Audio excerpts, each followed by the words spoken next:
ఈ textile park పోవడానికి కారణం 2017లో మా ఊరి నుంచి కూడా సుమారు 400 ఎకరాల భూమి టెక్స్టైల్ పార్క్ కుంటపల్లి నుంచి ఇవ్వడం జరిగింది. అప్పటి ముఖ్యమంత్రి కేసీఆర్ గారు చల్ల ధర్మారెడ్డి కృషి వల్ల అప్పుడు ఇక టెక్స్టైల్ పార్క్ 1400 ఎకరాలు కేటాయించడం జరిగింది. రైతులకు కూడా ఒక 3 మంత్ల ఎమ్మడే పైసలు మొత్తం పేమెంట్ చేయడం జరిగింది.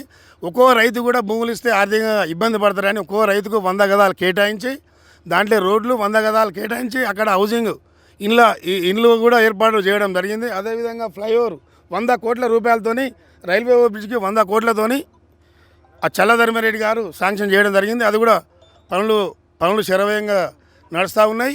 ఈ మధ్యలోనే ఇప్పటి ముఖ్యమంత్రి రేవంత్ రెడ్డి గారు కూడా టెక్స్టైల్ పార్క్ వచ్చిండు, మొత్తం చూసిపోయిండు. మనం ఓపెన్ చేసినాకనే కైటెక్స్ కానీ యంగువన్ కానీ గణేష్ కానీ ఆయన వచ్చి చూసిపోయింది. ఇక్కడ విలేజ్ కావాలి, 800 రైతులు ఉంటారు, 800 ఇల్లు ఇస్తాను, గ్రామ పంచాయతీకి కేటాయిస్తాను. అప్పుడు టీఆర్ఎస్ గవర్నమెంట్ ఉన్నప్పుడే హౌసింగ్ మొత్తం కేటాయించిన రోడ్లు అన్నీ అయిపోయినాయి. ఆయన ఒక విలేజ్ కావాలని చెప్పి 6 నెలలు అయిపోయింది. సీఎం గారు వచ్చిండు, దీన్ని టెక్స్టైల్ మినిస్టర్ వచ్చిండు, అక్కడ ఇండ్లు లేవు, ఏమీ లేవు. ఇంతవరకు కూడా పనులు అప్పుడు చేసిన టీఆర్ఎస్ ప్రభుత్వంలో చేసిన పనులే.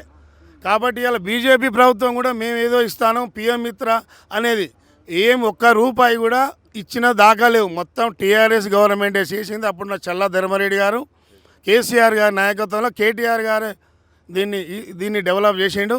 వాళ్ళు చెప్పేది గొప్పలు తప్ప చేసేది ఏం లేదు. రేపు భారతీయ జనతా పార్టీకి సంబంధించిన మన నరేంద్ర మోదీ గారు ఇక్కడికి వచ్చి ఓపెనింగ్ కార్యక్రమం ఉంది కానీ ఇక్కడికి వాళ్ళు హైదరాబాదు ఢిల్లీలో వర్చువల్లో చేస్తారంటే ఇక్కడికి వచ్చేది లేదు, ఆయన పోయేది లేదు. హైదరాబాద్ నుంచి మనం చేసిన దాన్నే ఆయన మళ్ళీ మేము పిఎం మిత్ర అనేదో పెట్టి చేస్తానంటే వాళ్ళు అడిగినా కానీ బడ్జెట్లో ₹1 కేటాయించలేదు.